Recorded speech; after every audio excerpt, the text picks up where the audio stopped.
Hello, welcome to the New Mindset Podcast. My name is Jacob, My name's Georgia. and today we are going to discuss how we can implement speech and drama in everyday life. Yeah. Yeah, this is your sort of topic, but I'll start off quickly. How are you going? Yeah, I'm really, I guess I'm on a little bit of a high from the weekend that we've just had and I continue to have for our drama school. They're doing all of their shows, which is great. We're in the thick of it. I'm slightly sick, but I'll push through. You haven't caught my man flu? No, I haven't caught the man flu. You were really under the weather last week. You're coming out of it now. It really shook you around. But I think mine is just lack of sleep. I think I had the genuine flu. Yeah. And you avoided it. Yes, I avoided the flu. Miraculously. Yes. Huzzah! How are you feeling though? I'm good. You good? I'm good. Just I'm keen for the footy starting in about half an hour, 40 minutes. So the Broncos will be playing and we'll win. Yeah. I think we're playing the Titans, so I am keen for that. Right. Very keen. Very keen Broncos fan. Yes. Yes. Yeah. Cool. Well, we've got all of that out of the way. Rightio. No, I am actually keen. This is your sort of topic, and I'm surprised we haven't touched on it yet. And it's like episode 9 or 10. I know. But yeah, you should have heaps of insights. So I am real keen to hear. Jeez. Okay. Wow. So let's just hear it.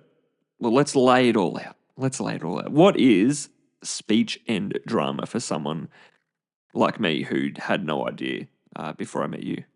Yeah. Speech and drama classes. I guess maybe I'll preface it that way. I know I may have written down what is it in general. But what you do in classes is basically work on very theatre specific skills like things like characterization, which is how you can become a character physically, vocally, energetically, emotionally, all those types of things to be able to perform on the stage. But speech and drama, the actual skills that you get from the classes and the games that you do and the performances that you end up performing, there's so much more that you get out of it. So speech and drama is engaging in a class. You do a whole bunch of different drama games. Sometimes people think that it's just a game, but there's so much more to it, which is probably why I'm so passionate about bringing this particular topic to the floor. Yeah, does that sort of annoy you or frustrate you a little bit if people sort of discredit it as it's just a game? Well, there were actually students in one of my classes that said, "Oh, yes, they just did song, they just did dance." And then they're like, "Yes, we can just do games." And I kind of used it as a bit of a moment in front of the whole class and just said, "Hey, hang on a second here. I know that you're in your voice classes, you're really working on how to sing beautifully, in pitch, harmonize. Like they're all beautiful skills. In dance, it's quite clear the types of skills that you demonstrate in dance, keeping to the beat, having strong form, energy throughout your whole body. And drama is so easily able to be just written off as a write-off, an opportunity for you to just play games. But yeah, there's so much more to it than just games. Well, let's hear it. What is more? What is more? Well, one really big thing that you can do in drama that you don't really get to do anywhere else is have a really safe space to be able to create without any judgment is one of the things that I love about drama. And I always think that drama teachers are almost like the permission granters, the permission granting fairy godmothers that can help kids come out of their shell comfortably without any fear of judgment. Like, how many places can you really do that? Yeah, that's pretty cool. Yeah. That is pretty cool. Yeah. Scary for someone with anxiety, but very cool. Yeah. And look, like heaps of kids in our classes or kids that I've come across, whether or not it is, I know last week we kind of touched on, is anxiety just shyness? Yep. So we do come across shy children, and then we also come across definitely like we have some anxiety cases. We've also got some sensory overload as well, which kind of goes into that bracket of not as easily able to come out of their shell. There's a few barriers that are in place for them. So everyone working together in one space, recognizing and acknowledging the strengths and potential weaknesses, but saying, hey, I'm still going to give you a go. Hey, I'm still going to encourage you to participate in this game just like anybody else. Well, for me, how do you do that? Like, I would struggle with that as a drama teacher if I've got a kid there that's highly anxious or even they're just nothing to do with anxiety. They're just not confident in who they are or their Mm. ability. How do you get that switch to turn on in a group environment, especially? Yeah, I guess when you have one child in Yeah, particular. just the one child. Yeah, A lot does come from modeling the behavior you want to see in the child. and that being you're modeling it. Yes, like the Yes. teacher, the mentor, whoever it is that's kind of facilitating that class, the director. It's so easy if you're working with a script and you're putting on a play, for example, super easy for a director to sit in a chair and say, you go here, you go there. When you're in this position, you say that line.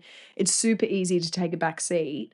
But then all the child is going to learn is when I get to this spot, I say this line rather than, okay, getting up on your feet and, okay, everyone, we're all going to come together now. And when you come to this position, because you're reacting to the scene, you're going to say this line with such big expression and you're modeling all the behaviors that you want to see. It's not a quick fix. Things don't just happen overnight, I guess. You can't just flip a switch and a highly anxious child is going to turn into a super confident child. But if you give them 6 months, 12 months of being in a group environment with a teacher that's constantly modeling the behaviors and they're always looking forward to this class where they can, okay, maybe this week I might be able to participate in this game. Maybe this week I might give this character a go. It's the slowly but surely always being present for that child and modeling what you want to see, which is important. Yeah, and while you were just talking, one example came to mind straight away is you've got that little kid at the moment that you're sort of doing that with. That sort of he and tell me if I'm wrong. I'm going off what you've told me in the Yeah. past, but it's been over a few months now, and this boy is highly anxious. I believe you've told me, and then he's sort of you've sort of seen him almost come out of himself and he's just expressing himself more and more each Yeah. class. Like, can you touch on that a little? Yeah, this little boy, there's look, no information in terms of any kind of mental or any kind of diagnosis of any kind. So we're just working with this child from what they present in the classroom.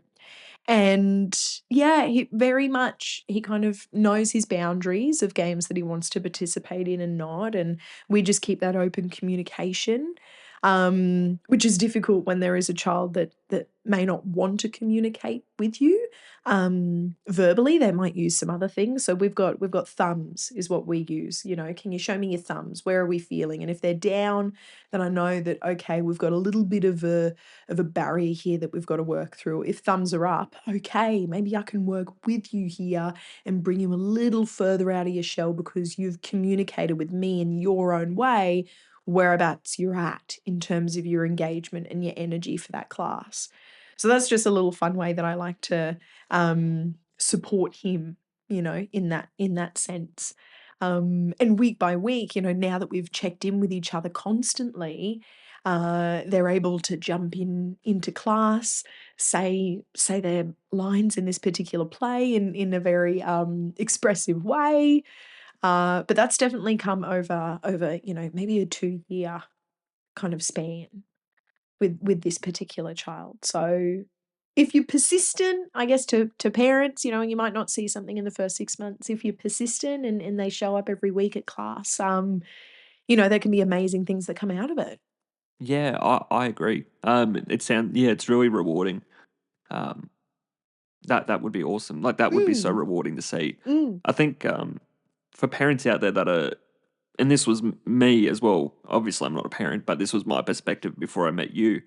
Drama was just a bunch of crazy people running around saying whatever. yeah.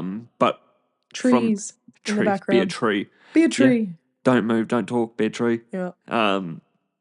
That was my sort of experience, and I couldn't stand drama at school. It scared me so much. But that was probably because there was, you mentioned something before, the importance of a non-judgmental zone, but you don't really get Mm, that in school. So that's probably what mm, got me a little bit anxious and a little bit frightened from drama. But yeah. I definitely see an overlap with drama and sport, and just the fact that it has the ability to bring out the confidence and who that person is and who that specific child is. Yeah. And it can take a little while, like you just mentioned, 2 years, but it's definitely rewarding. Yeah, And or there's some kids that just throw themselves into it, and they're like, okay, I don't know anyone in this particular room, which is super effective if it's like an extracurricular where you're like outside of your school, you don't see the people that you see every single day. You can really throw yourself into it, and there's some kids that do, more so children than teenagers. When you get to the teenage age, that's where a few that judgment. yeah, yeah, and that fear of stepping out into your shell, and you get a few eyes back to you of like, "Okay, miss, am I, do I do this or what do I do?" And I Or just just say, because they've been hardwired. "Yeah, Yeah. yeah." And seeking, I guess, that approval, like, am I Yep. doing the right thing? And in drama, there's not really any right or wrong. You navigate that as you go through. Yep. Your own kind of expression or interpretation of the scene is up to the child, and we work with it from there. Yeah. So yeah, that confidence piece is really that's a lot of the reason why parents end up putting their children in speech and drama. It's for that confidence of being able to get in front of a group, publicly speak, which is what a common thing is, that's associated with the drama, is that ability to publicly speak. But I would say A common skill that comes with that. Yeah. yeah, but I would say as well as that public speaking, it's just being able to own your ideas, to go into a group of 15 kids to say, okay, this is my character, or this is the scene that I'm going to do, and own it. Like that's something that I think is really cool. Yeah. No, that was cool. Thank you. You're welcome. Oh, yes. Very much welcome. Cool. Well, I know you love to talk about yourself. Yeah. Let's let's hear it. What's your experience in drama? Let's hear about you, Do I Georgia. have to? Yeah. Let's start with your actual acting. I know you started that when you were quite young, so let's hear a little bit about that. Yeah. Well, I started acting when I was like maybe 9 or 10 years old. Nice. Done. Well, is that it? Okay.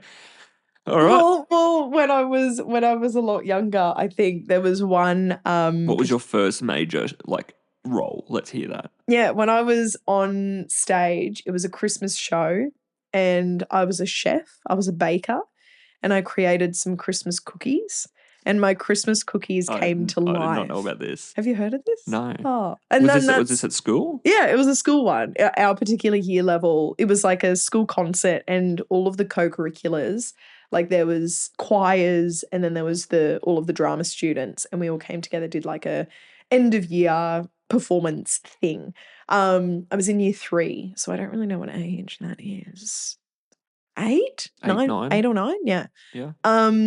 And yeah, I was a chef. I had my Christmas cookies. They came to life. We danced around. It was magical. It was beautiful. I had my chef outfit, and they were like really big, cardboard box Christmas cookies. And then that's when my drama teacher eyeballed me, and she was like, she's going to be great on the stage. She's gonna be great one day. Yeah. And were you one of the kids that jumped straight into it, or did it take you a little while to sort of open up? I did duo drama first, as well as group drama. So I didn't venture straight into doing solo drama where I just worked one-on-one with a teacher until maybe like year 7. So what's that, 11, 12? But before that, I always had like a partner and we did things together. And I went through the whole Eisteddfod path. So going to Eisteddfods at least 3 or 4 And times what's a an year. Eisteddfod? Oh, and Eisteddfod is super common with dance, singing, and drama, those kind of performing arts avenues. Eisteddfods are just places for you to compete. So if you did private lessons, you could do like a duologue, which is where two people are speaking in character, or a duo poem where two people are speaking a poem. You could do a improvisation, so you're hopping on stage, you get a sentence that's your topic, you have 90 seconds to plan it, and then you jump on stage and you do a 3-minute scene that's just completely improvised. Australian verse, lyrical verse. There's a whole bunch of different categories that you can go through. And how many of those did you win? I know you've got a few trophies and you love to show them off every now. No, And yes, you do absolute too. lie. When we first Jacob is met, you just had your trophies lined up everywhere, and that's fine to be You are proud. But let's kidding hear me. it. You're Let's hear actually it. joking. How many did you win? No, okay, can I just flip the switch here? And Jacob had many more trophies, and they were all displayed in his bookshelf, all of his sporting achievements, but that'll be a conversation for another time. So I did not gloat about my awards. There was actually two other boys that it was like the trio of us that went through the path of the Estedfords, and I was always third place to these two, and they were the two that always battled out because, again, in the performing arts, it's such a female, girl-dominated co-curricular. I think and that totally does not. They were very, very talented. I'm not just putting them up on a pedestal because they were boys. But obviously the Estedford and the adjudicators are blown away by the talent of the boys because they don't see them too often. So they got lots of awards, but they were also incredibly talented kids. And yeah, so I was always third place. There was only one Estedford that I ever did that I won a lot of things. And I was like, oh my God, I beat them. But we knew each other really well. So we all had the same drama teacher too. So it was like a little in-house competition, and it was a lot of fun. So that was a really good time. Nice. Yeah. And you love gloating, don't you? And there's nothing wrong with that. No. Just be proud. You're be proud of your fabricating a achievements. story. Cool. So that was your acting. What sort of you have written down here mentoring? What sort of mentoring roles did you take on? Oh, that was like in relation to, I wasn't quite teaching classes, but I was there as kind of the role model of the behavior for the younger kids. So I was about like 16, 17, and I was, maybe even 14, 15, 16, 17. And I was in the classes with the kids that were younger, like 7, 8, 9, 10. And I was just role modeling, oh, wow, this is what I can aspire to be. Because I was just very, when I developed characters, I was very physical and I had a really loud projected voice, and I used my whole body and my whole face to create all these different characters all the time. And I had quite a diverse range of characters that I could do, from someone super comedic to someone a bit more serious. That's kind of like the big spectrum. But then you have, your neutral kind of narrator characters that just need to have really strong stage presence to be able to narrate the whole entire show. So there was just I had quite a diverse range of characters I could portray. So that's why I was mentoring kids. And then the mentoring easily led into teaching and directing. Yeah, cool. Nice. Yeah. Now, as the greatest drama teacher on in planet the whole Earth, world, yes. What's your teaching experience? Yeah, so as soon as I finished mentoring, I went into teaching, and then I did that for quite a few years, and then took a bit of a break while I studied my degree. And then only recently, over the past, I think I've been with this company for 3 years now, and I'm teaching the drama aspect of the musical theatre classes, and then just the straight theatre classes as well. Nice. Yeah, and awesome. That's the shows that we have on this weekend. Yeah, that's what you're flat out doing at the moment. Flat out. But it's like a roller coaster of beautiful emotions. It's an exhilarating experience. Worth doing? Yeah. Well, there's so many kids who are on the stage for the very first time. We get the kids like it's a And how big's a crowd? How big's a crowd for them being on stage for the first time? The audience? Yeah. About 200 people. Oof. Friends and family, so they're like a super supportive crowd. Yeah. But it's only just going to get bigger from there. Nice. Yeah. That's good for them. Yeah. Very good for them. I remember when I was in primary school, we had to do a Grease musical. And you know how they line up all the kids from talented at the front to, you'd barely been able to do anything at the back. That is so not the way it's done. It was done. Okay, well, maybe that was your experience. I was second back. But as a teacher? I was second back row. And it was the most terrifying experience of my life. Being in the back row. Second back row, thank you. Okay. I was not the back row. Who is the gloater now? I must know that I was not in the very back row. How is that gloating? I'm just saying. Yeah, but you were very I'm stating clear. facts here. Okay, good on you. I'm stating facts. Mhm. All right, cool. Let's So we've learned all about your drama experience. How like I suppose what is like why are we dedicating an episode to this? Or what can drama be used for in today's world? So I would say the biggest takeaway, which may be a little bit left of center because people normally associate it with confidence in public speaking. And that's kind of like a caveat to this main element of just the improvisation, the ability to improvise, make things up on the spot and continue and carry on is probably the biggest skill of that an individual can get out of speech and drama. And that's probably something that I should, as I'm iterating that now, I should probably take a leaf out of my own book and actually implement that to some of the things that I'm experiencing at the moment in my own life. Yeah. But in the theatre, there's a really common saying that is the show must go on. And that essentially means if there's something on stage that happens, and it's so common, there's a prop that is forgotten, someone forgets their lines on stage, there's a costume malfunction, maybe a character is late to enter and your scene partner is just nowhere to be found. You as the actor must keep in mind that the show must go on. The audience knows no different. And if you are confident in making up something to fill that space, to cover that error, then the audience is not going to know any different. The show will go on. So I guess the way to put that and relate that into everyday life is the audience is everyone else. If you continue to carry your life through with confidence, owning the decisions that you make, no matter the curveballs that are thrown your way, then no one's going to know any different. No one's going to come up and judge you for making any mistakes because you acknowledge, okay, my prop isn't in my pocket. My character scene partner's not here. But if I just continue to chat for a few minutes, if I maybe make a comment, oh my goodness, my letter has gone missing, then everything can continue seamlessly. Yeah, so basically, if I was to break that down, tell me if I'm wrong. Yeah. Not everything in life will go your way or be perfect, but you've just got to make it work. Yeah, you Is just that- got to carry on. Yeah. Yeah. Yeah. As long as you're confident, as long as you own what it is that you're doing. Well, confidence I got was key from that, what you were just saying there. Yeah, like you've got to be confident in your ability, or at least play the part of confident. Sometimes you are not confident in what you're doing, but you've just got to look confident. Well, that's the other one of fake it till you make it. Yeah. You know, fake the confidence. And I think that Borrow can it be from useful. someone. That can be useful sometimes. Yeah. Sometimes no, but sometimes yes. Yeah. Yeah. No, 100%. There's sometimes a part for it.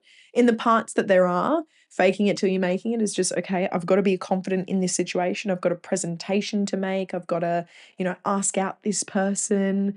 I've got to impress my boss, shoulders back, head high, know what it is that you're going to say and say it with conviction. That kind of fake it till you make it is something that's really important. Yeah.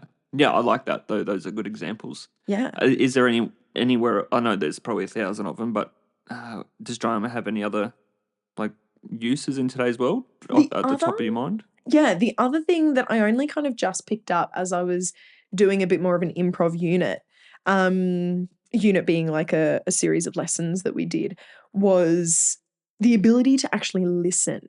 Because in drama and in improvisation, if you don't listen to your scene partner and you carry the scene in a completely different direction, or you maybe say, no, I'm not going to continue that train of thought, then the scene becomes really clunky and really confusing because we're not actively listening to the offers that are being created and shared with us as the performer.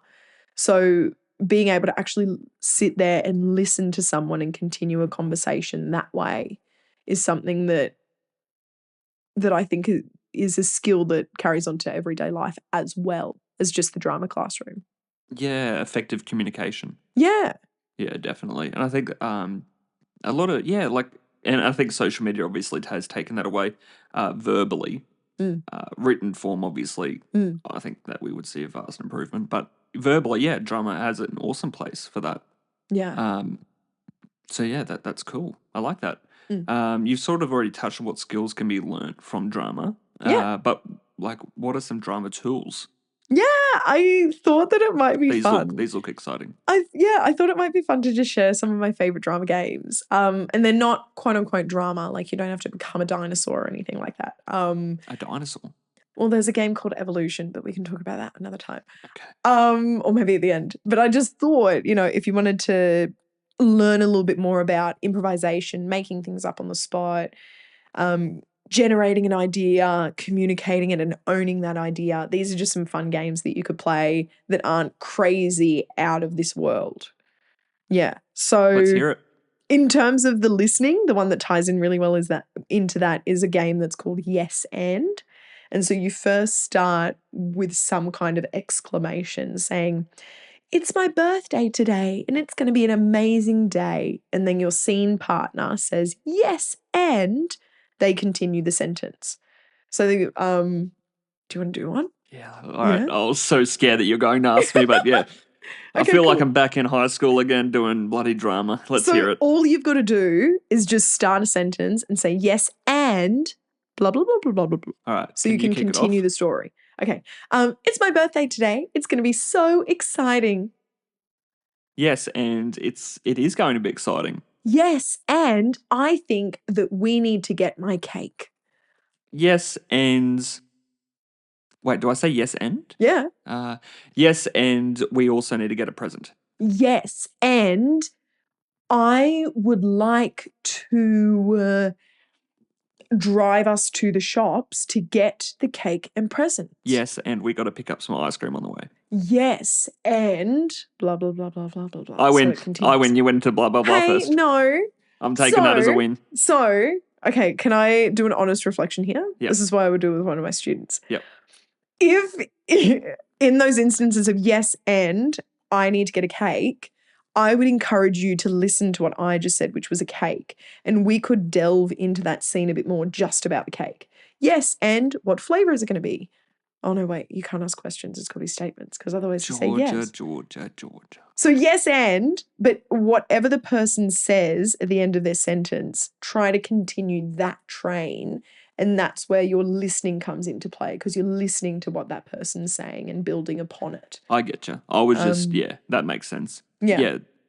It's hard to do. Yeah, no, it's really tough. And then the other element to it is that when you get up this is what we do in the classroom, but obviously you can just do a sitting conversation. But the drama class version is you get up and you have to be as physical as you possibly can. So in that instance, I might say a really big cake and I'm showing it with my arms and my whole body. So yeah, that's one game that I really like to do. Nice. What's another? The other that's a nice little simple starter is word at a time story. So you take you can start with a common fairy tale, or you can or you can make up your own title of the story and you just back and forth with your partner, or you go around a circle if it's more than one person, more than two people, and you do a story word at a time. I like it. Yeah. We have done that. I remember doing that. Yeah. We did that early on. I remember you showed me. Yeah.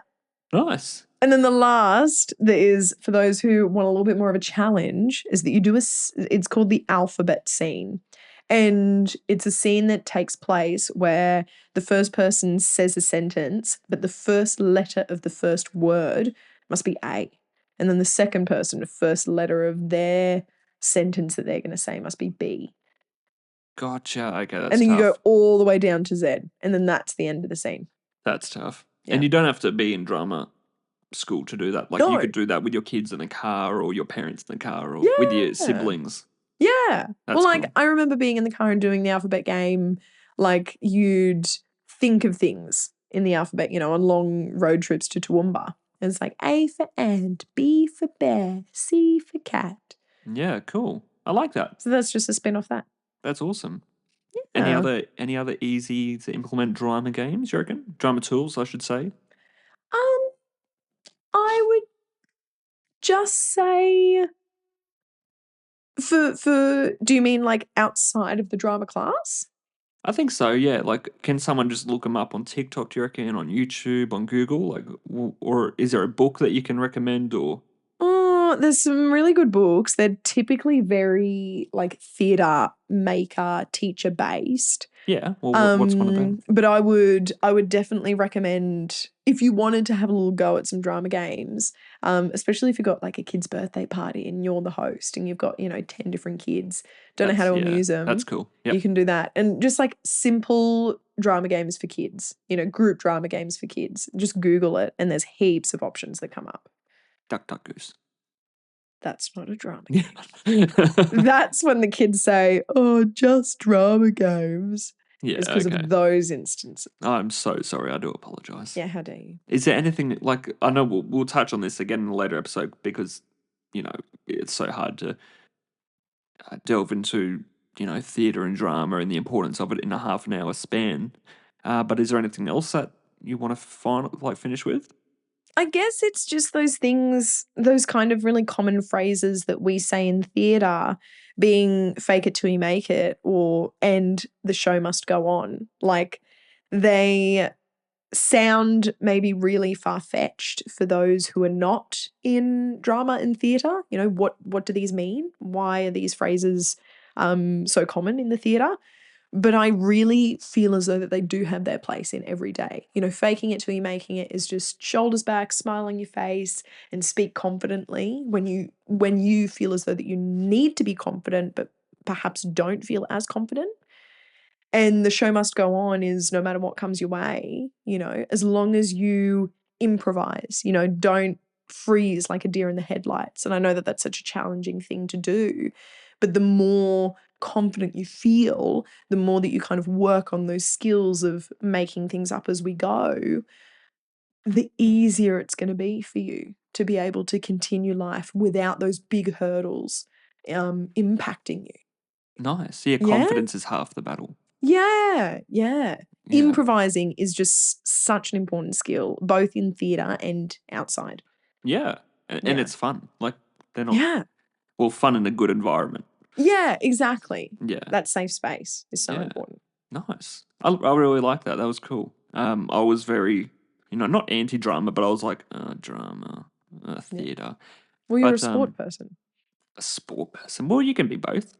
100% you can, but I understand. But they're transferable skills as well. Like just quickly, I remember, like with cricket when I was batting, you could see that I was not confident in my ability. But I had a coach, and he genuinely just said, "No, don't even worry about batting. Just walk out there with your shoulders back and head up, and show the other team that you know what you're doing." And that thing there, that little tip, bumped up my average so much. Yeah. And it was nothing to do with technique, nothing to do with No. anything. It was just confidence. Attitude, confidence. Attitude Well, that and right there confidence. is fake it till you make it. Yeah, and that was. Oh, you should have heard what I was saying on the inside. I was just, borderline nearly vomiting, Yeah. because of nerves. But yeah, it was so crazy at how that just turned that around. Another situation where, yeah, faking it till you make it works. Yeah. Nice. Anything else you want to add on? I feel like that's it. That's it. I mean, Cool. I'm happy with that for now. Yeah, we'll touch on it. Hey, we can dedicate a whole podcast episode to drama games and tools. But nice. Well, I didn't actually come up with a checkout question, but I've kind of got one on the run here. Go for it. Drama related, theatre related. If you could be the headline act in any theatre show around the world, any musical around the world, what would it be? Oh my God. That's a good question. Thank you. Also, because I'm not a massive musical theatre nerd, so I don't know many of the massive musicals just because I haven't seen them.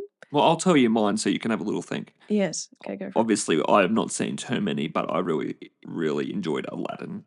Yes. I loved Aladdin. All the sets and the props and the outfits and everything just looked so cool. And the music was, I think it was a musical, wasn't it? Yeah. Yeah. That was cool. I also liked School of Rock. Yeah. Jack Black. That was pretty so awesome. good. That was very good. Well, that's the movie version. But yeah, they did the play version. Those. So my answer would. But then we saw Death of the Salesman, which was. That was really good. Really good. But that was straight theatre. That was straight theatre. I think I'm going to say Aladdin. I Yeah, think okay. Aladdin for me. If I could sing and dance and do all the things that I can't do, but if I could do it, that's what I Aladdin. would pick. Okay, cool. Okay. I've got two different options. I reckon one, if I could go back years, be a child again, I would love to be Matilda You're always a child. thank you very much. In the Revolting Children Matilda. musical. I would love to have done that. How does that go again? It's like, we're the revolting We children. are revolting children living in revolting times. We sing revolting songs using revolting rhymes. Where do I know that from? We'll be revolting children till our revolting's done. Dun, dun, dun, dun, dun, dun, dun. Where We're do- revolting. where We do- literally saw the musical. Did I? Yeah. Okay. Well, there you go. Well, School of Rock and Revolting Children are very similar, like kids in uniforms in a classroom. Gotcha. Okay. You know what I mean? Yeah, so I would have loved to have been Matilda in Revolting Children, or really any child in Revolting Children. I think that would have been really cool. Or even the Trunchbull. That would have been cool.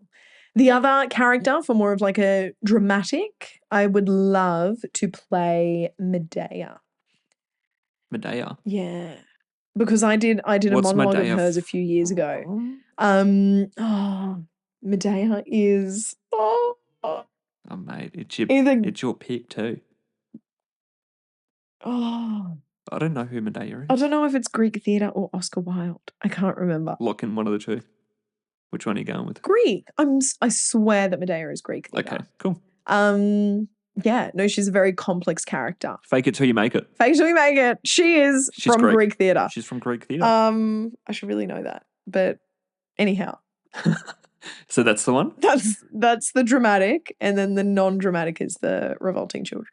Nice. Nice. Talking about past like drama experiences and things like that, that took me back to that really crappy show that you took me to in that house, that interactive one, where there was about 30 people. Yeah. All in one small room, and they just made everyone basically sit on each other's shoes for the entire 2-hour show. That was extremely difficult, and I think that sort of scarred me from local theatre. Aye. But cool. That's that. Did you like that checkout question? Loved it. Loved it. Cool. Well, we got a little photo that we'll post. We've got to start recording these like visually. We'll probably do that next week when, you're not sick anymore. Yeah, no, that'd be nice. Thank you. But, and a little worse for wear. No, cool. So that was all good. That was awesome. Thank you so much for joining me, Georgia Carrigan. Thank you, Jacob New. Awesome. Thanks, everyone, for listening. We will be back next week. Catch you next time. Bye.